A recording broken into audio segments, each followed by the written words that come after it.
Halo teman-teman, di video kali ini kita akan membahas cara berkolaborasi dengan orang lain di Project Unity menggunakan GitHub. Ada beberapa hal yang perlu disiapkan untuk project. Yang pertama, GitHub Account. GitHub Account ini digunakan untuk meng-invite orang-orang pada project tersebut. Kemudian ada GitHub Desktop. GitHub Desktop ini untuk memanajemen project, misal stashing atau committing. Nah, untuk yang Git ini sebenarnya opsional karena GitHub Desktop ini sudah mewakili dari Git, tetapi ada beberapa orang yang menggunakan Git ataupun GitHub Desktop, ataupun malah keduanya. Untuk tutorial GitHub bisa dilihat di channel lain. Saya sarankan di PPS Unpas di bagian playlist. Di sana menurut saya cukup lengkap. Untuk project yang berkelanjutan dengan orang lain, kalian bisa menggunakan fitur organization karena di organization kalian bisa mengatur dan lebih fair karena bukan di salah satu repositori orang yang ada di situ. Di sini ada beberapa catatan yang nggak boleh dilakuin. Yang pertama, no preparation before begin. Ya, pastilah kita perlu menyiapkan sesuatu sebelum kita memulai. Nah, di sini kita mungkin memerlukan sebuah desain dokumen ataupun direction ataupun to-do list yang nantinya akan kita kerjakan. Dan catatan kedua, touch other progression without communication. Kita dilarang menyentuh progres orang lain tanpa berkomunikasi terlebih dahulu. Itu akan merusak progres orang lain ataupun merusak project itu sendiri. Catatan yang ketiga yaitu one scene on editing with other. Kita dilarang satu scene yang sama dengan orang lain karena ketika kita mengedit dan orang lain mengedit dan kemudian mengcommit secara bersama dan ngapus bersamaan, itu bisa menjadi konflik dan itu cukup untuk dihindari saja. Kemudian catatan yang keempat, AFK while progressing. Kita dilarang melepas tangan ataupun tiba-tiba menghilang pada saat kita mengerjakan project tersebut atau berprogres. Dan minimal jika kita sibuk, kita bisa mengkomunikasikan dengan orang lain agar mungkin ada backupan gitu kan. Jadi kita tahu antara orang ini bisa mengerjakan atau tidak.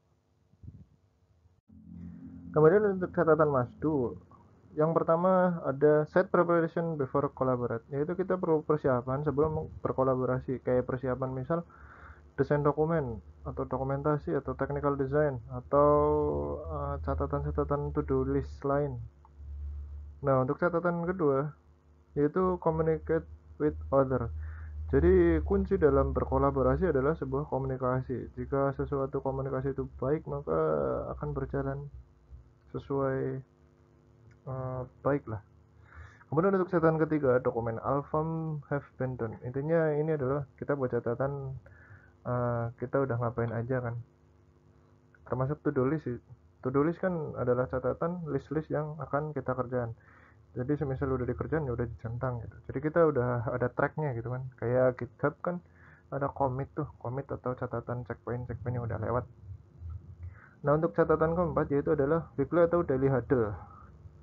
Weekly atau daily huddle ini adalah jadi kita ngumpul bareng kan, daily huddle, ngumpul tim-timnya biasanya per minggu atau per hari. Jadi isinya membahas kemarin ada kendala apa aja gitu, terus hari ini gimana progresnya, terus mau ngerjain apa lagi selanjutnya gitu kan. Jadi kayak rekapan untuk semua tim di absen satu nih, kita udah kayak gini minggu ini atau hari kemarin saya udah kayak gini aja, bagusnya gimana, atau ya sekedar meeting beberapa waktu sebelum memulai next next checkpoint berikutnya, target-target berikutnya. Jadi sekedar review bagi tim. Nah, untuk selanjutnya kita akan melakukan sebuah prakteknya kan. Prakteknya tapi secara teknis, karena ini sekedar catatan kan. Praktek secara teknisnya bagi programmer. So kita next ke slide selanjutnya.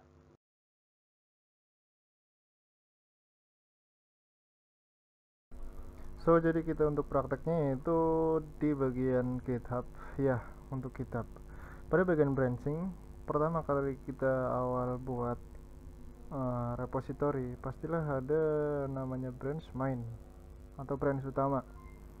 Nah, branch utama ini digunakan untuk ketika kita sudah selesai mendevelop sebuah game dan permainan ini sudah mulai bisa dimainkan, atau semisal di versi 1.0 gitu. Nah, untuk awal-awal berarti ini kita nggak ngotak-ngatik di main, kita langsung buat branch namanya develop. Branch develop ini digunakan untuk branch kumpulan ketika kita mendevelop sebuah fitur-fitur sehingga game itu mulai tersusun atau terbangun. Nah, caranya kita tetap harus memisah. Kita harus membuat sebuah fitur kan. Nah, pasti kita sebelum memulai sebuah developing pasti kita sudah membuat sebuah to-do list atau dokumen atau semacam technical design dokumen gitu ya. Terus mengelis fitur-fitur yang akan dibuat. Nah, ketika develop kita bikin branch dengan nama fitur tersebut. Misal SOM ini diganti dengan nama fitur tersebut. Misal player movement slash fitur dash fitur. Nah, setelah ini dibuat, nah orang lain akan megang fitur lain. Nah, di sini dia juga bikin baru. Namanya misal enemy fitur gitu. Nah, misal ketika ini selesai, oh ini ternyata player movement sudah selesai. Nah, biasanya setiap kali udah selesai itu bentuk dari outputnya adalah sebuah prefab. Nah, jadi secara teknis biasanya sih saya buat scene beda. Misal player movement prototype. Nah, di situ saya buat player, terus setelah dibuat saya bikin prefabnya, jadi di outputnya sebuah prefab. Nah, setelah itu kita push ke develop. Nah, pushnya ini biasanya dengan cara pull request. Jadi nggak langsung merging, kan ada dua tipe cara merging kan. Yang pertama dengan pull request, yaitu dengan persetujuan orang lain biasanya kayak gitu. Kemudian langsung merging, git merge. Kalau git merge kan tanpa persetujuan langsung ke merge. Nah, kalau pull request dia harus nge-request dulu. Biasanya request itu disetujui oleh orang yang meminta fitur itu atau orang yang berkaitan dengan fitur itu. Nah, jadi yang develop maju satu, misal begitu ya. Nah, ini belum selesai. Nah, ini ntar mau di merging ya pull request lagi, maju kedua gitu.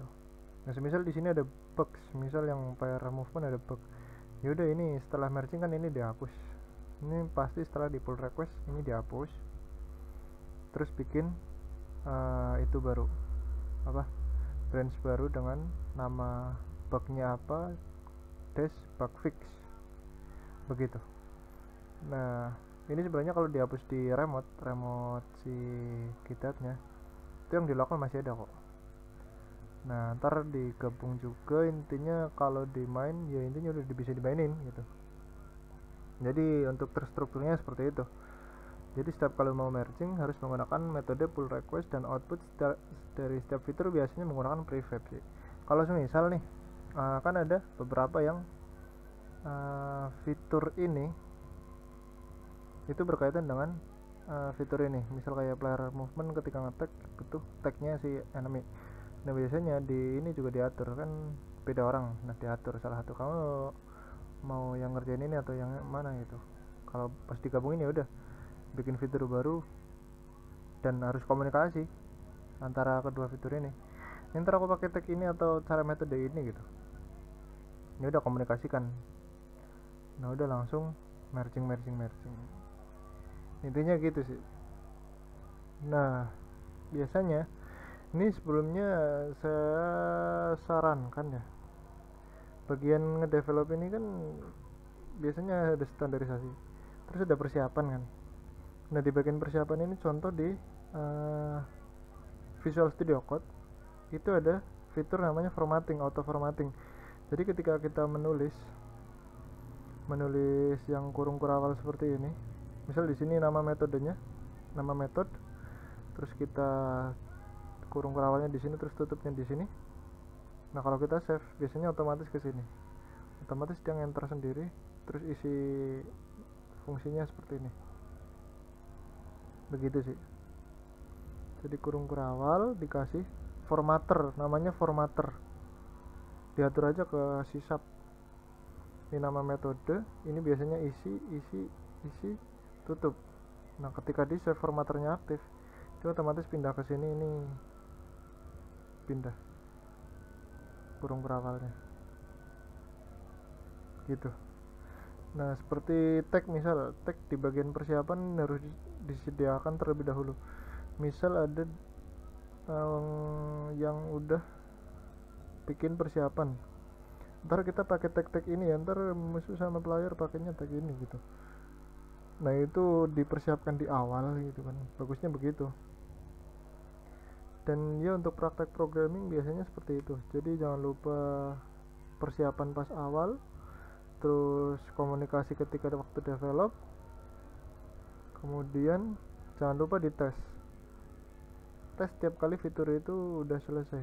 Nah yang ngetes biasanya orang lain atau yang request fitur itu biasanya yang saya pakai di project-project yang pernah saya buat. Nah itu sebenarnya skalanya masih kecil sih, dan untuk skala gede aku belum pernah nyoba develop yang model seperti ini.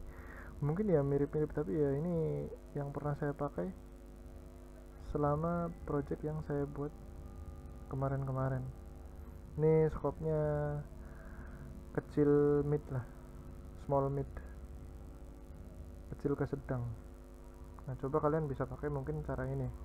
Sebenarnya ini cara nggak paten, cuma ya mungkin kalian bisa mencoba dan cocok, mungkin bisa pakai fitur ini. Ya sekian untuk penjelasan secara teknikal